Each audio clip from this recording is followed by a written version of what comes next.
자, 오늘 여러분과 함께 이 나누게 되는 이 하늘 시민이 사는 방식이라는 이 말씀,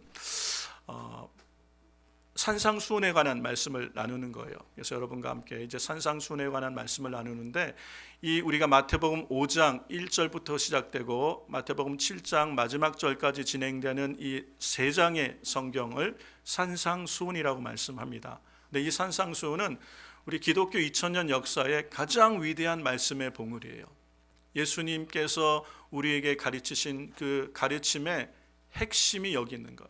이게 산상수훈을 그래서 우리는 천국 시민의 헌법이다, 대헌장이다 라고도 얘기하고, 오늘 우리 기독교인들에게는 심장과 같은 말씀이 이 산상수훈의 말씀입니다. 그래서 우리가 마태복음을 묵상하다가 드디어 이 산상수훈의 말씀을 묵상할 기회가 와서 5장부터 7장까지 되어지는 내용을 자세히 다룰 수는 없지만 몇 주간 이 산상수훈의 중요한 말씀들로 여러분과 함께 은혜를 나누려고 합니다. 그래서 이 산상수훈이 주는 그런 은혜와 또 도전이 우리 가운데 있기를 소망해 봅니다. 복음주의의 굉장히 유명한 신학자였던 존 스tott 목사님이 이 산상수훈을 읽고 이런 얘기를 했습니다. 이 산상수훈은 기독교의 대항문화다라고 말하는, 이게 무슨 얘기냐면 이 세상에 휩쓸리는, 세상의 문화와 이 세상의 가치에 휩쓸려 살지 않고 그것을 거스르며 올라가며, 그리고 그런 세상에 대안을 줄 수 있는 그런 내용이 이 산상수훈의 가르침이다라고 말씀을 하는 겁니다. 그만큼 성도가 이 세상을 향하여 보여줄 수 있는 삶의 방식이 산상수훈이라는 이 가르침 안에 있다는 것을 우리가 알 수 있어요. 실제로 산상수훈의 가르침들은 우리에게 상당히 큰 은혜가 있습니다. 그런데 여러분, 문제는 이 산상수훈이 얼마나 위대하고 정말 귀한 가르침인가는 머리는 우리가 다 이해가 되는데, 근데 막상 이 산상수훈의 말씀 마태복음 5장부터 우리가 읽기 시작하면 우리의 마음은 어떻습니까? 이 말씀을 읽을 때 감동이 벅차오르고 소망이 생기며 은혜가 넘치는 그런 감정이 드는가, 아니면 이 말씀을 읽긴 읽는데 좋은 말씀인지는 알고 중요한 말씀인지도 알고 우리 심장처럼 소중히 여겨야 될 말씀인지도 아는데 자꾸 읽을수록 마음은 답답해지고 무거운 돌덩이를 어깨에 메고 있는 것 같은 그런 기분이 들지 않습니까? 저도 그래요. 제가 청년 때는 이 산상수훈의 말씀이나 예수님의 가르침을 이렇게 들으면서 정말 도전이 많이 됐어요. 내 삶을 주님께 드려야 되겠다, 내가 이렇게 살아봐야겠다라고 해서 헌신을 하고 내 삶을 드리고, 그래서 목회자의 길을 갔잖아요. 30년쯤 지나고 이제 50 중반쯤 가니까 이게 점점 쉬워져야 될 텐데 점점 어려워지는 거예요. 야, 이게 정말 어려운 얘기구나, 쉽지 않구나. 이 가르침 하나하나가 얼마나 무겁게 느껴지는지 몰라요. 그게 우리의 솔직한 모습이 아닐까요? 그런데 예수님께서 우리에게 이 산상수훈을 주시면서 우리에게 사실은 무거운 짐을 맡기고 우리를 율법이라는 사슬로 묶고자 했던 것이 아니라는 것이죠. 예수님이 이 산상수훈을 우리에게 주셨을 때는 우리가 이 안에서 정말 진정한 자유, 그리고 진정한 행복으로 우리를 초대하기 위해서 주님이 이 말씀을 주셨다는 것이에요. 그래서 우리가 다시 한번 이번 기회에 이 산상수훈의 말씀들을 한번 나누고, 그리고 우리는 이것을 어떻게 읽어야 되고 어떻게 살아낼 수 있는가, 오늘 이 말씀들을 통해서 함께 생각해보며 그 은혜를 회복해가는 그런 귀한 시간이 되기를 주의 이름으로 축복합니다. 이 산상수훈 5장 1절을 오늘 시작할 때 이렇게 시작하죠. 예수께서 무리를 보시고 산에 올라가 앉으시니 제자들이 나온지라 입을 열어 가르쳐 이르시되, 이렇게 산상수훈이 시작되는 거예요. 근데 이 산상수훈을 가만히 보면 예수님이 많이 따라오는 무리들을 보고 계시는 거예요. 제가 그런 생각을 해봤어요. 이렇게 많은 무리들이 예수님을 따라오는데 왜 힘들게 산으로 올라가셨지? 그냥 이 벳세다 들녘 같은 넓은데 사람들 많이 모이는 공터에서 말씀을 전하시면 더 많은 사람들이 듣고 좋을 텐데 힘들게 왜 산을 올라가셨을까라는 생각을 해봤어요. 그런데 예수님께서 무리를 보시고 산에 올라 앉으셨다. 이거는 굉장히 상징적인 의미를 갖고 있습니다. 예수님은 의도적으로 이렇게 하신 거예요. 산으로 사람들을 데리고 올라가셔서 입을 열어서 이제 이 위대한 산상수훈을 선포하기 시작하신 거예요. 거기에는 중요한 이유가 있습니다. 이것이 이 당시 유대인들에게는요, 굉장히 충격적이고 중요한 메시지를 갖고 있는 행동이에요. 자, 산이란 것은 의미가 있습니다. 유대인들에게는 산이란 것이 굉장한 의미를 갖고 있어요. 어떻게 유대인들이 되었습니까? 이스라엘 백성, 하나님의 택한 백성이 되었습니까? 애굽에 노예했던 그들을 하나님은 출애굽시키셨어요. 데리고 나오셔서 그들을 어디로 인도했냐면 시내산으로 인도하셨어요. 산으로 데려가셔서 산에 오르게 하시고 그 시내산에서 언약을 맺으신 거예요. 너희는 내 백성, 나인 너희 하나님. 그리고 그들에게 너희 하나님의 백성인 너희는 이제 세상 방식이 아닌 하나님 나라 방식으로 살아라고 주신 게 율법이요. 그 대표적인 게 십계명, 돌판에다 새겨서 모세를 통하여 주신 것이 시내산 언약, 십계명이죠. 자, 이것을 옛 언약이라고 얘기합니다. 모세가 옛 언약의 중보자가 되어서 하나님의 언약 맺어 하나님의 말씀으로 이스라엘 백성에 주었던 옛 언약인데, 예수님께서 이거를 그대로 새롭게 재현하신 거예요. 시내산이 아니라 흔히 우리가 예수님이 올라가신 산을 팔복산이라 그럽니다. 거기서 팔복에 관하여 이야기를 시작하셨기 때문에 후대에 붙여진 이름이 팔복산이라고 얘기하고, 처음 제가 아까 보여줬다 말했던 그 교회가 예수님께서 산상수훈을 베푸셨다라고 여겨지는 장소에 교회를 기념교회를 세우는 팔복교회라는 곳이에요. 자, 그렇게 예수님은 산에 오르셔서 그리고 거기서 앉으셨다는 말의 의미는 이 당시 유대인들 당시에 권위 있는 메시지를 이제 선포한다는 그런 시작을 알리는 것이 앉으시는 거예요. 왕이 보좌에 앉음으로 칙령을 선포하듯이 하늘의 진정한 왕이신 예수님께서 이 땅에 산에 오르셔서 거기 앉으심으로 하나님 나라의 심장과 같은 삶의 방식을, 하나님 나라의 진정한 진리의 가르침인 산상수훈을 선포하기 시작하신 거예요. 그게 산에 오르셔서 앉으셨던 예수님의 모습이에요. 이 두 가지 분명한 차이가 있습니다. 옛 언약과 새 언약엔 차이가 있죠. 옛 언약은 돌판에다 새긴 거예요. 그리고 새 언약은 우리의 마음의 신비, 우리의 심장에 새기는, 마음의 내면에 새기는 말씀이라는 거예요. 옛 언약은 행위를 강조하는 법이었어요. 살인하지 마라. 이거는 살인하지 않으면 나는 율법을 어긴 게 아니라 율법으로 의로운 거예요. 간음하지 마라. 내가 간음하지 않았으면 나는 율법적으로, 그런 행위를 하지 않았으면 나는 하나님 앞에 의롭다라고 생각할 수 있는 거예요. 그런데 예수님은 그렇게 말씀하지 않으시고 살인하지 마라라는 말을 어떻게 산상수훈에서는 해석하셨냐면, 이웃을 향하여 분을 내는 자는 이미 마음으로 살인한 거다. 마음의 법을 강조하시는 거예요. 여인을 보고 음욕을 푸는 자는 이미 간음한 거다라고 말씀하시는 거예요. 이게 얼마나 어려워요. 사람들은 예수님이 그런 구약의 율법을 무너뜨린다고 생각해서 당신은 율법을 폐하러 온 겁니까? 라고 물을 때 예수님이 뭐라고 말씀하셨습니까? 나는 율법을 폐하러 온 것이 아니라 율법을 완성하러 왔다. 진정한 하나님 나라의 법이 무엇인지를 이젠 온전케 하려고 오신 분이 예수님이에요. 그게 새 언약의 중보로 우리 안에 완전한 율법을 주시는 거, 완전한 하나님의 말씀이에요. 겉으로는 율법을 지키는 척하지만 속으로는 다 썩어 있는, 그래서 유대인들, 이 바리새인들 향하여 회칠한 무덤이라고. 왜? 겉으로는 지키는 척한데 속은 그렇지 않아요. 미움과 질투와 시기가 가득하면서 겉으로만 율법적으로 흠이 없으면 나는 의롭다라고 생각하는 우리 안에 있는 외식하는 모습을 예수님은 지적하시고, 우리의 중심을 진심으로 하나님 앞에 하나님의 백성으로 사는 삶을 우리에게 요청하시는 게 산상수훈이에요. 그래서 어려운 거예요. 마음으로 형제를 미워하는데 살인했다 그러니까 우리는 마음의 진정성으로, 마음으로 정말 이웃을 사랑하라고 우리에게 말씀하시는 거죠. 여인을 보고 음욕을 품지 마라. 진정으로 형제와 자매같이 우리의 진심으로 하나님을 사랑하고 이웃을 사랑하는 삶으로 우리를 초대하는 거예요. 그런데 이 말씀이 사실은 쉽지는 않습니다.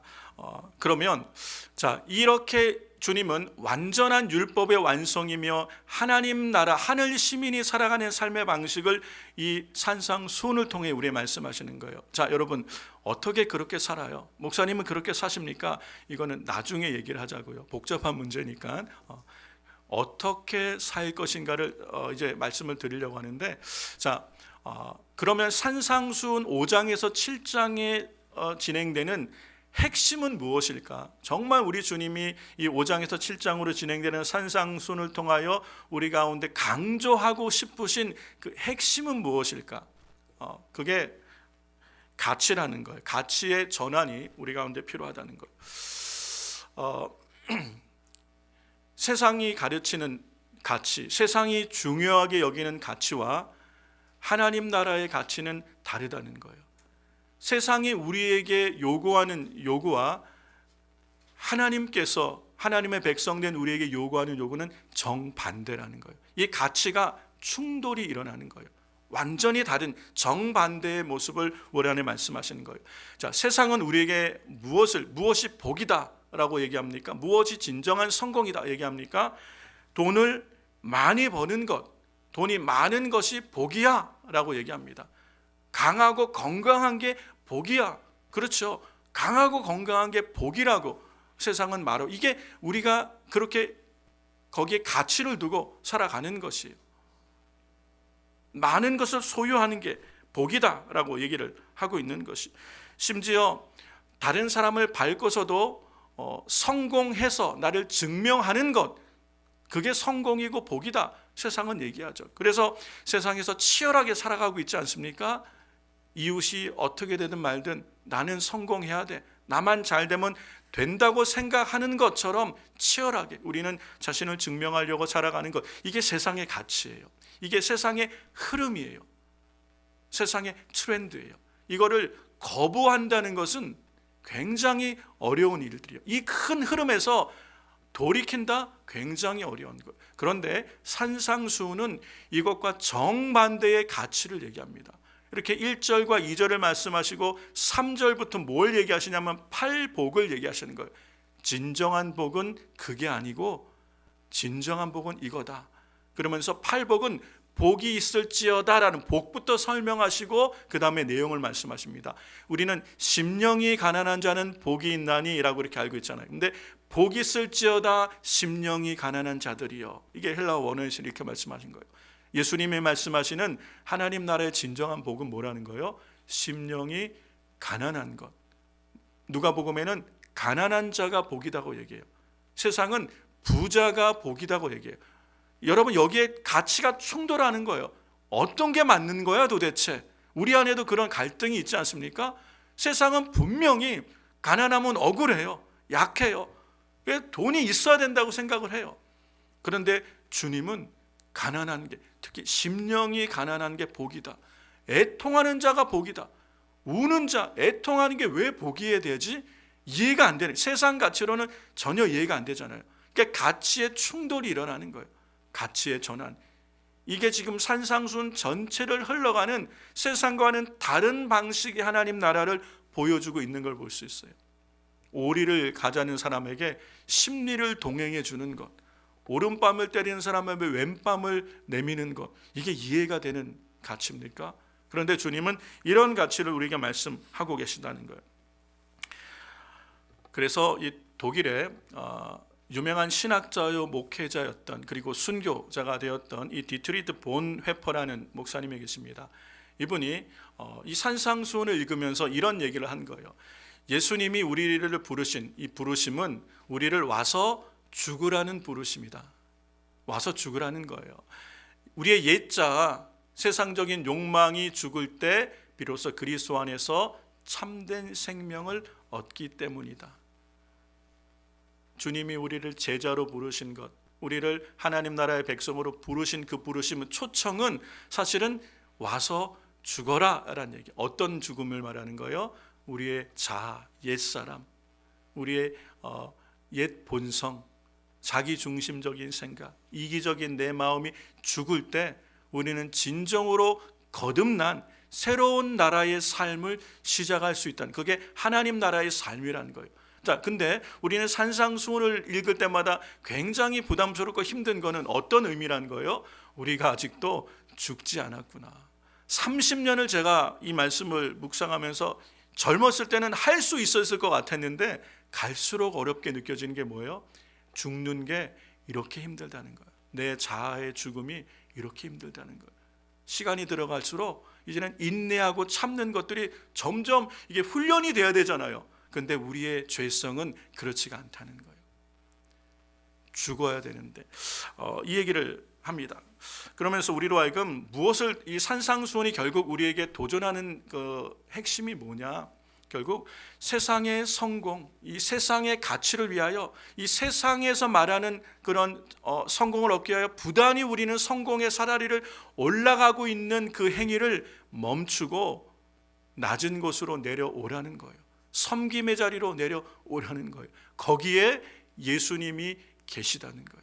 우리는 예수님을 말하고 신앙생활을 이야기하고 교회를 다니지만 우리의 삶의 현장에서 예수님이 정말 각밖에 느껴지고 정말 예수님과 동행한다는 느낌이 적은 이유는 예수님이 계시지 않은 곳에서 성공의 사다리를 올라가며 주님이 나 좀 밀어주시기를 바라는 그런 기대로 우리가 살아가고 있기 때문에 실제로 주님과는 상관없는 곳에 우리가 있기 때문에 그렇다는 것이죠. 주님은 어디 계시다는 거예요? 낮은 곳에 계시다는 거예요. 심령이 가난한 자들 가운데 애통해, 이렇게 이 말씀대로 살고 싶지만 그럴 수 없는 나의 한계, 나의 연약함, 나의 부끄러움을 보면서 애통해하는, 하나님 어찌할고 내가 어떻게 살아야 이 말씀대로 살 수 있겠습니까? 안타까워하는 그 마음 가운데, 그 사람 가운데 주님이 함께 하시는 거예요. 그런데 우리는 이 세속적 가치를 쫓아갈 때 거기는 주님이 계시지 않는 거죠. 우리는 이 사이에 지금 방황하고 있는 걸지도 모릅니다. 그래서 이 산상수훈은요, 진짜 기독교가 뭔지를 우리에게 보여주는 거예요. 자, 우리가 그렇게 사는 거의 문제는 좀 이따 생각합시다. 내가 지금 이렇게 살고 있느냐? 당신은 그렇게 살고 있습니까? 목사님 그렇게 살아가십니까? 그 얘기는 좀 이따 얘기하고, 무엇이 진짜인가? 주님이 우리에게 무엇을 주시기 원하시는가? 우리가 붙들어야 될 정말 기준은 무엇인가? 우리의 방향성은 어디인가는 알아야 되지 않습니까? 내가 비록 지금 그렇게 살지는 못해도 내가 가야 될 길이 어딘지는 아는 거는, 이건 굉장히 중요하잖아요. 그런데 오늘날 길을 잃어버린 사람들이 많아요. 방황하는 사람들이 많아요. 세상에 시험 들고 믿는 자들에게 시험 들고 교회에 시험 들어서 방황하는 거예요. 길을 잃어버렸어요. 교회를 나와 예배를 드리는데 의미와 목적이 없는 거예요. 그런 우리가 다시 한번 우리 산상수훈을 통해서 우리 인생의 기준, 방향성을 회복하고 기초가 다시금 회복되어지는 그런 은혜의 시간이 되기를 주의 이름으로 소망합니다. 주님이 그렇게 우리를 부르시는 거예요. 자, 그렇다면 주님은 이 산상수훈을 통해 우리에게 말씀하시는데, 어떻게 우리는 그러면 이 하나님 나라의 가치로, 세상과는 전혀 다른 가치로 어떻게 그러면 살 수 있느냐? 어떻게, 누가 그렇게 살 수 있습니까? 어떻게 해야 됩니까? 그 마음은 있는데 어렵잖아요. 그래서 사람들이 산으로 가자. 그러면 산으로 가서 그냥 산속에서 그냥 살면 됩니까? 그래서 수도원 운동들이 일어났던 때도 있어요. 또 기도원 운동들이 막 일어났던 때도 있어요. 저도 기도원 같은 데 가서 은혜 받고 나면 내려오고 싶지 않았잖아요. 그랬던 때가 있으셨죠? 은혜 많이 받고, 젊었을 때 은혜 많이 받고 그냥 산기도 갔다가 너무 좋은데 또 내려가서 직장 다녀야 돼. 근데 두려워. 거기 내려가면 또 내가 이 믿음, 이 결단이 분명히 꺾일 텐데 여기가 좋사오니 하는 마음이 우리 가운데 있었어요. 그럼 산으로 가야 되는가? 그런데 주님은 산으로 가지 말고 세상 한가운데로 가라라고 말씀하시는 게 산상수훈이에요. 그러면서 우리에게 하시는 이 팔복 다음에 우리에게 말씀하시는 정체성을 얘기한 게 지난 2주간 여러분에게 말씀드렸던 너희는 세상의 소금이다, 너희는 세상의 빛이다라는 이 정체성이에요. 주님은 우리에게 세상의 소금이 되려고 노력해라, 세상의 빛이 되려고 부단히 노력하고 애쓰라라고 말씀하지 않으셨어요. 이 선언은 너희는 세상의 소금인 것, 우리의 정체성을 분명히 말씀하시는 거예요. 우리가 노력을 해서 소금이 되는 것, 노력해서 빛이 되는 삶이 아니라는 거예요.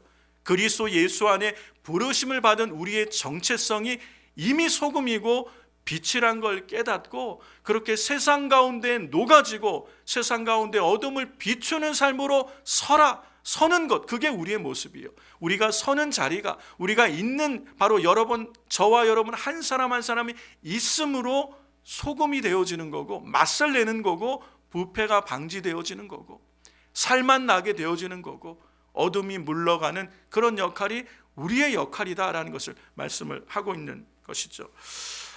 그런데 여러분, 고기에 소금을 뿌려 놓으면 부패가 좀 덜 진행되잖아요. 신선도를 유지하고 맛도 있지 않습니까? 그런데 소금을 얹어놓기만 한다면 어떻게 될까요? 소금통을 올려놓기만 한다고 해서 부패가 방지가 되는 것이 아니잖아요. 소금을 뿌려야 돼요. 그리고 그 소금이 어떻게 돼요?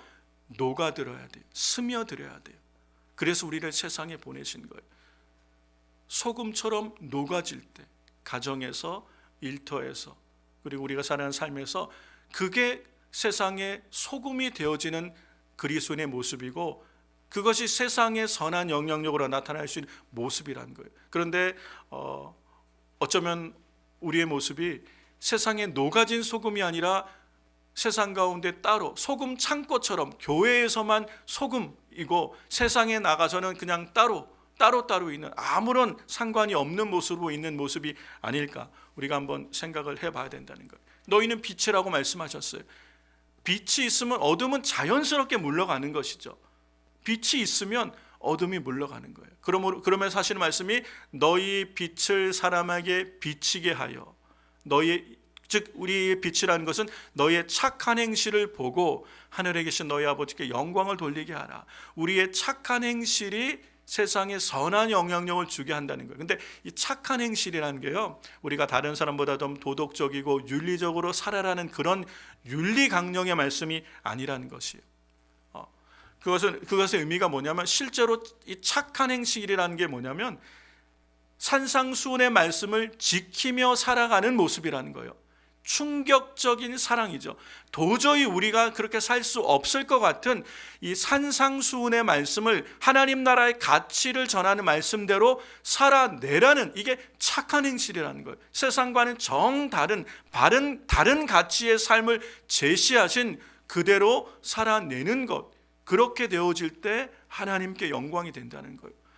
여러분, 이 초대교회 당시에 초대교회 성도들이 어떻게 로마라는 전 세계를 통일하고 지배했던 그 나라의 국교가 기독교가 될 수 있었을까요?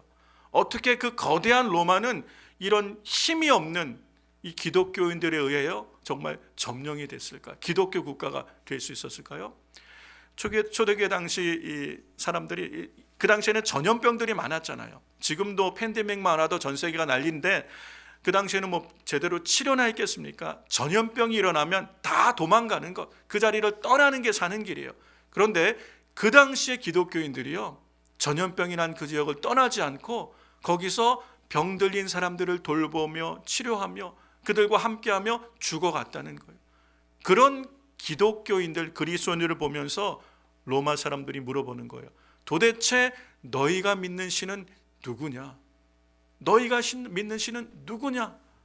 그리고 예수님께로 나오는 것, 이게 그들의 착한 행실이에요. 세상의 가치와는 정반대로, 세상은 도저히 이해가 되지 않죠. 내가 왜 그들과 함께 있으며 죽어가야 되지? 이게 이해가 도저히 되지 않는 일들이에요. 그런데 그러한 충격적인, 무모한 것처럼 보이는 삶의 방식이 로마를 무너뜨린 거예요. 전 세계에 복음이 전해지도록, 그게 하나님 나라가 전 세계로 확장되도록 일하시는 하나님 나라의 방식이라는 것. 여러분, 모라비안 교도라고 있었습니다. 한때 모라비안 교를 사람들이 이단이라고도 얘기했어요. 왜 그랬냐면 너무 극단적으로 하나님 말씀을 실천하니까. 사람들은 내가 못하면 다 이단이라고 얘기하는 경향이 없지 않아 있어요. 근데 모라비안 교도는 이단이 아니죠. 이단이 아닌데 아주 경건하게 정말 말씀대로 순종해 살았던 사람들인데, 이 모라비안 교도들 중에서는요, 실제로 노예들에게도 복음을 전하고자 했던 이 열정으로 자기가 스스로 노예가 되어서 노예 손에 팔려간 사람들의 기록이 있어요. 그래서 그 노예 손에 자신을 팔아 노예가 되어 묶여있는 자들에게 복음을 전하며 그들에게도 예수 그리스도 안에 있는 생명을 주려고 스스로 노예가 되어 노예 손을 탔던 사람들의 이야기가 있는 것. 세상으로는 도저히 이해되지 않는, 세상 가치로는 이해할 수 없는 하나님 나라의 가치, 산상수훈을 실천하는 사람들, 그렇게 낮은 곳에 거한 사람들 가운데 예수님이 함께 하시니까 하나님 나라의 일들이 일어나는 거예요. 이게 하나님 나라의 삶의 방식이라고 우리에게 말씀하시죠. 점점 계속 우리 마음이 무거워지죠. 힘든 이야기를 하고 있습니다. 자, 그런데 그러면 어떻게 우리는 정말 이런 삶을 살 수 있을까?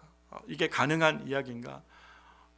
불가능하다는 얘기예요. 사실은 여러분 그렇게 목사님은 그렇게 살고 계십니까? 물어보고 싶은 분이 두 분 계신 것 같아요. 근데 저도 그렇게 못 살아요. 그래서 사실은 이런 설교가 굉장히 어려워요.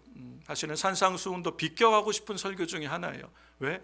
우리의 현장, 삶의 현장과는 사실 아무 상관이 없는, 남의 얘기하는 것 같은, 나도 못 지키고 너도 못 지키는 얘기, 그거 얘기해서 뭐하니? 그냥 좋은 얘기, 격려해주고 위로해주고 축복해주고 칭찬해주는 그런 얘기만 하면 하는 사람도 편하고 듣는 사람도 편한데, 그런데 왜 산상수훈을 얘기해야 되냐? 어떻게 이걸 살 수 있을까? 주님은 살지도 못하는 것을 우리에게 무리하게, 누가 예수님처럼 살 수 있을까? 무리하게 우리에게 숙제 던져주고 이렇게 살아내봐 라고 주신 게 아니라는 거예요. 어떻게 우리는 이 산상수훈의 말씀을 살아갈 수 있을까?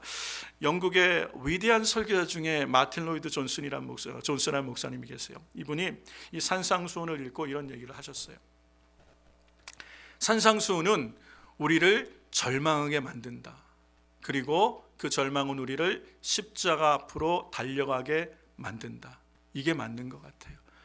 이 산상수훈 말씀을 진지하게 그냥 빠르게 성경 일독하려고 바쁘게 아무 생각 없이 읽어가는 거 말고 정말 진지하게 심각하게 이 말씀을 읽으면 우리가 갖는 감정은 뭐예요?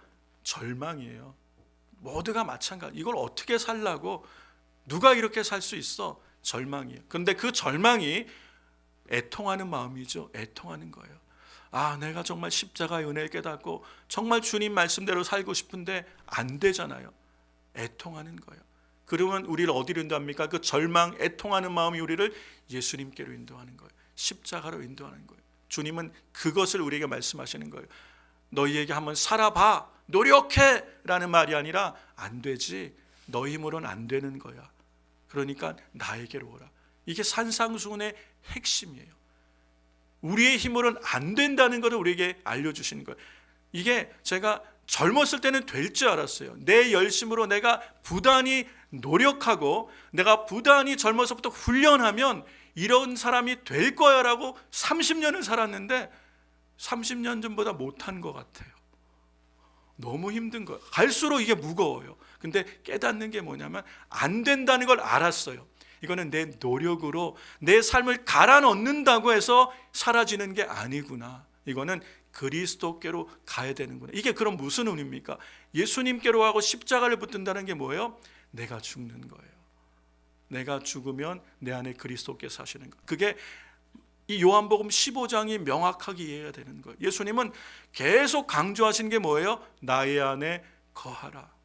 이게 예수님 안에 거하는 게 우리의 과제였어요. 예수님 안에 거하는 거예요. 그러면 가지가 줄기를 떠나서는 열매를 맺을 수가 없어요.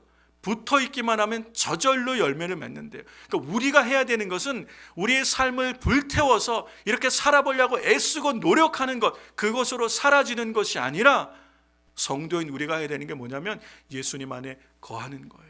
그러면 내가 죽는 거죠. 내가 죽고 내 자아, 내 자존심, 내 교만, 내 이기적인 것, 계산이 앞서는 것, 나의 유익을 계산하던 이 옛사람의 속성이 죽는 거예요.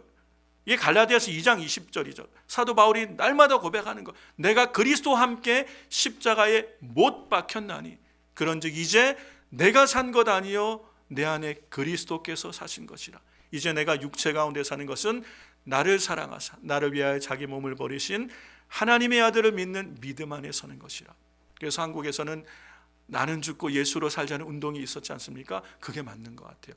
내가 죽는 만큼 내 안에 계시는 그리스도께서 내 안에 드러나시는 거예요. 여러분, 이게 기독교의 신비예요.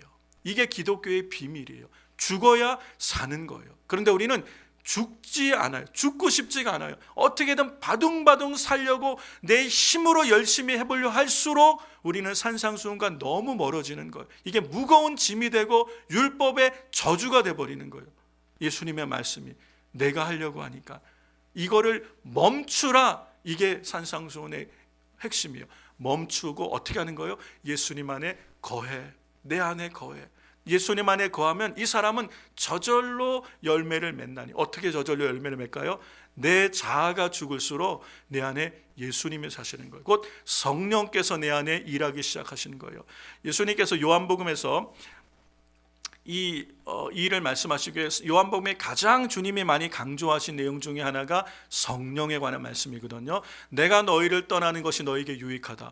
예수님이 우리와 함께 계시면 얼마나 좋아요. 근데 떠나는 것이 더 유익하시대요. 내가 너희를 떠나면 너희에게 또 다른 보혜사를 너희에게 보내리니.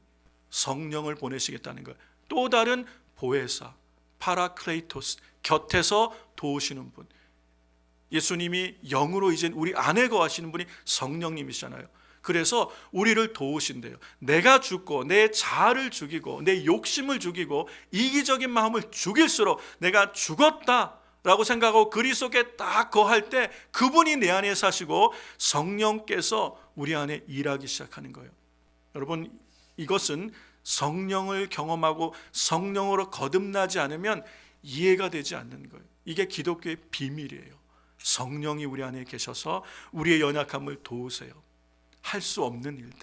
그렇죠? 정말 나는 내가 그렇게 살고 싶은데 안타까워서 애통할 때가 많았어요. 정말 어떻게 정말 살을 찢어야 되고 몸에 자해를 해야 어떻게 해야 내가 정말 이 말씀대로 살아갈까 얼마나 고뇌가 많이 있었던 세월들이 많았는지 몰라요. 안 돼요. 결론은 안 돼요. 내가 살아있는 한 안 되는 거였어요. 죽을 때. 근데 우리가 살았다가 죽었다 왔다 갔다 하죠. 죽었다가도 또 살아나잖아요. 그렇죠? 날마다 죽는 거예요. I die every day. 사도 바울도 같은 고민을 얘기한 거예요. 그러니까 날마다 죽어야 되는 거예요. 그래서 우리는 날마다 십자가로 나가는 거예요. 내가 죽는 만큼 내 안에 예수님이 사시는 거예요. 그러니까 우리가 할 수 있는 것은 주님 안에 거하는 것. 날마다 주님 안에 나와 내 자아를 내려놓고 나를 죽이면 놀라운 것이요. 우리 안에 주님이 계시잖아요. 주님이 살아 계시잖아요. 성령님이 우리와 함께하고 계시잖아요. 그런데 우리는 내가 살아있는 동안에 성령님은 인격적이셔서 우리 안에 나타내시지 않아요. 내가 내 의지로 내 뜻으로 내 감정으로 내가 원하는 삶을 살 때는 가만히 놔두세요. 근데 열매가 하나도 없어. 근데 내가 이걸 깨닫고 애통하는 마음으로 하나님 앞에 엎드려 기도할 때, 내 자아를 죽일 때, 항복할 때, 하나님 나는 할 수 없습니다. 천부여 의지 없어서 항복할 때 그때 주님이 우리 안에 일하기 시작한다니까요. 우리 안에 내 마음이 아닌 도저히 용서할 수 없는 사람을 향한 용서. 그렇죠? 헌신하고 싶지 않고 희생하고 싶지 않고 내 목 챙기고 나를 알아주지 않은 게 억울했던 내가 그래도 괜찮아. 내 곳으로 이웃을 섬기고 다른 사람의 필요가 눈에 들어오고 다른 사람의 안타까움이 내 문제처럼 느껴지는 마음을 주시는 분이 누구예요? 성령님이에요. 우리의 인격이 그렇게 성숙해서가 아니라 성령께서 우리 안에 새 마음을 주시고 새 영을 부어주시는 거예요. 내가 죽는 만큼, 내가 주님 안에 거하고 나아가는 만큼 하나님이 도우시는 거예요. 그게 하나님의 나라예요. 그게 우리가 이 땅에 믿음의 삶을 살아가는 방식이에요. 근데 이게 어려운 거예요. 왜 어려운 거예요? 내가 죽고 싶지 않아서. 내 자존심, 그렇죠? 내 자아, 나의 존재감, 나의 이익, 이것과 계속 부딪히는 거예요. 그러므로 오늘 우리가 해야 되는 신앙의 진정한 결단은 내가 죽는 거예요. 그리고 예수님 안에 거하면 그 다음은 주님이 일하신다고 말씀하시고 실제로 성령께서 우리를 도우세요. 연약할 때, 약할 때 강한 거 아니에요. 우리는 그게 기독교죠. 약한 거 같은데 강해. 낮아진 것 같은데 하나님이 높이셔. 이게 하나님 나라인 줄로 믿습니다. 그것을 주님은 말씀하신 거예요. 사랑하는 성도 여러분, 그래서 성령을 의지하며 살게 되시기를 주의 이름으로 축원합니다. 성령님이 계세요. 예수님이 우리 안에 함께 하세요. 나를 의지하지 않고 주님 의지할 때 우리 안에 자신을 나타내신다고 말씀하셨어요. 성령님이 드러내신 게, 이게 성령의 기름 부음이 흘러나는 거예요. 우리가 너무 연약할 때는 성령님께서 기름을 부어주세요. 지혜와 명철을 주시고 능력을 부어주시고, 누구에게 끊임없이 애통하며 심령이 가난하며 낮은 곳에 거하고 팔복의 말씀을 붙들고, 이게 복 있는 인생의 길이고 넓은 길, 세상 다 가는 사람들이 가는 그 길이 아니라 좁은 길을 가려고 애통하며 넘어졌다 일어났다 또 넘어졌다 일어났다 반복하지만 그래도 그 길을 가고자 하는 그 사람을 붙드시는 거예요. 회복을 주시는 거예요. 힘을 주시는 거예요. 여호와께서 자기 백성에게 힘을 주시고 여호와께서 자기 백성에게 평강의 복을 주신다는 마음이 같은 말이에요. 하나님이 붙드시면 절대로 넘어지지 않습니다. 그게 신앙생활이에요. 그게 우리가 가야 되는 방향성이라는 거예요. 지금 이 산상수훈은 성도들에게, 교회들에게 방향성을 가르쳐 주는 거예요. 기준을 우리에게 보여주는 거예요. 우리는 그러므로 내가 하려던 모든 내 의지의 노력들을 멈추고 우리는 주님 안에 거하기를 힘쓰고 내 안에 성령께서 일하실 수 있도록 내가 부인되어지는 삶을 살아가기 시작할 때 내가 이해할 수 없는 놀라운 하나님 나라의 역사가, 성령님의 일하심이 내 삶을 회복해 갈 줄로 믿습니다. 그게 내 힘이 아닌 하나님의 은혜의 도우심, 하나님의 능력으로 사는 삶인 줄로 믿습니다. 그럴 때 가정과 일터와 교회가 회복이 되는 거예요. 우리가 실천적으로 해볼 수 있는 게 뭐가 있을까요? 이 한 주간 한번 우리가 한 가지씩만 실천해 보자고요. 가정에서 소금이 돼 보는 거예요.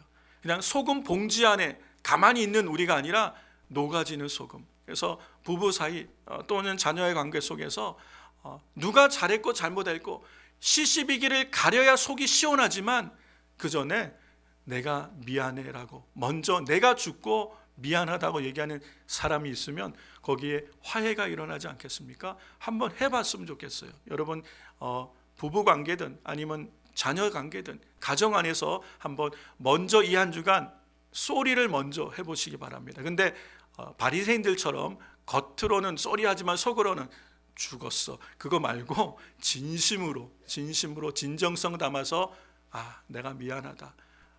남 탓이 아니라 내가 바뀌어야지. 너 바꾼다고 바뀌는 게 아니지. 내가 바뀌어야지.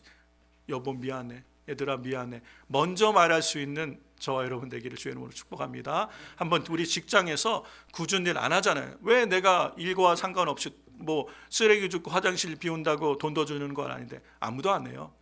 그런데 일터에서 아무도 안 하는, 남들이 신경 안 쓰는, 그런데 내가 먼저 한번 섬기는 자리를 해보시기 바랍니다. 우리 교회도 어느 분이 그러시더라고요. 교회가 항상 깨끗해요. 항상 깨끗해요. 우리 교인들 중에 몇 분이 항상 남들이 보지 않는 곳에 굳은 일을 하세요. 화장실 쓰레기 다 이렇게 거두시고 버리시고 그런 분들이 계세요. 그러니까 언제 누가 와도 항상 깨끗해 보여요. 그렇죠? 남들이 보지 않는 곳에서 소금이 되는 거예요. 녹아지는 거예요. 섬김의 자리에 가는 거예요. 내가 왜 해야 돼? 내가 왜 교회에서 그런 일 해야 돼? 그거는 세상 나라 가치로 살아가는 거예요. 주님은 우리를 진정한 자유와 행복으로 초대하셨어요. 낮아질 수 있는 자유. 그러므로 하나님이 세우시는 높아짐, 그것을 우리가 하나님 나라의 삶을 살 수 있게 부르신 줄로 믿습니다. 교회 안에서도 관계 속에서도 마찬가지죠. 다 마음에 드는 게 아니에요. 마음에 안 들고 안 맞는, 기질적으로 안 맞는 사람들이 있을 수 있어요. 그렇죠? 근데 내가 마음에 맞는 사람과 살려 그러면 사실 세상 밖으로 나가야 돼요. 어디에나 다 나랑 맞는 사람만 있는 게 아니잖아요. 내 배로 낳은 자식도 나랑은 잘 안 맞을 수도 있는데, 그러므로 우리가 축복하죠. 저 사람을 내가 미워하고 싫어하고 그런다고 바뀌는 게 없잖아요. 오히려 정말 녹아지는 소금처럼 한번 축복하고 위하여 기도해 보면 거기에 하나님 나라가 임하실 줄로 믿습니다. 어떻게 내 감정을 바꾸겠어요?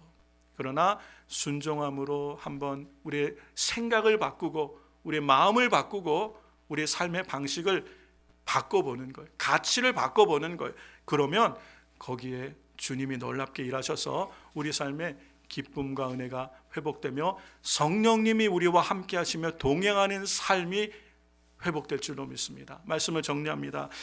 주님이 이렇게 산상수훈을 시작하셔서 산상수훈 7장을 끝내시면서 오늘 우리가 읽었던 말씀들로 마무리하시죠. 그게 비유예요. 이 두 가지. 세상에 폭풍이 일어나면 믿는 사람이나 안 믿는 사람이나 모두에게 폭풍은 오는 거예요. 믿는 사람이라고 풍랑이 없는 것, 세상에 위기가 없는 게 아니에요. 모든 사람에게 위기는 똑같이 찾아옵니다. 근데 뭐가 다르다고 지금 주님은 24장에서 말씀하시는 거예요? 뭐가 다르다는 거예요? 기초가 다른 거예요. 기초. 모래 위에 집을 지은 자들은 그 무너짐이 심한 거예요. 모래 위에 집을 지었다는 것 자체가 어리석은 자니라고 말씀한 거예요. 지혜로운 자는 반석 위에 집을 지은 자라는 거예요. 이 기초가 다르니까 인생의 위기와 풍랑이 와도 반석 위에 세워진 집은 무너지지 않는다라고 말씀하신 거죠. 그러면 반석 위에다 집을 짓는다는 게 무슨 의미냐? 그게 예수님 위에 우리가 우리 인생 기초를 놓는다는 근본적인 이유와 함께 바로 주님이 뭐라고 말씀하신 거예요? 그러므로 누구든지 나의 이 말을 듣고, 산상수훈의 말씀들이에요. 이 말을 듣고 행하는 자는 그 집을 반석 위에 지은 지혜로운 사람 같으니, 비가 내리고 창수가 나고 바람이 불고 집에 부딪히되 인생의 위기가 와도 무너지지 아니하나니 이는 주추를 반석에 놓은 까닭이라. 우리가 이 산상수훈의 말씀을 앞으로 쭉 나눌 텐데 이 말씀이 부담이 되고 정말 때로는 우리 가슴을 후벼 파는 것처럼 우리를 찌르는 것 같고 아프지만 이 말씀이 사는 길이고 이 말씀 위에 우리가 걸어갈 때 반석 위에 세워진 집을 세워가는 것임을 깨닫고 이 세상에 주는 가치관, 이 세상의 기준, 그리고 내 육신의 욕심을 따라 세워가는 인생은 모래 위에 세운 집이라는 걸 우리가 다시 한번 인정하고 우리의 삶을 돌이켜 하나님 주신 말씀, 내가 죽음으로 내 안에 그리스도께 사심으로 이 말씀대로 살아감으로 정말 반석 위에 우리 인생의 집을 세워가며 하나님 나라의 선한 일꾼들로 주님이 일하심으로 우리를 통하여 영광을 나타내시고 영광 받으시는 우리 순전한 교회 성도님들의 삶, 여러분의 가정, 우리 교회가 되기를 주의 이름으로 축원합니다.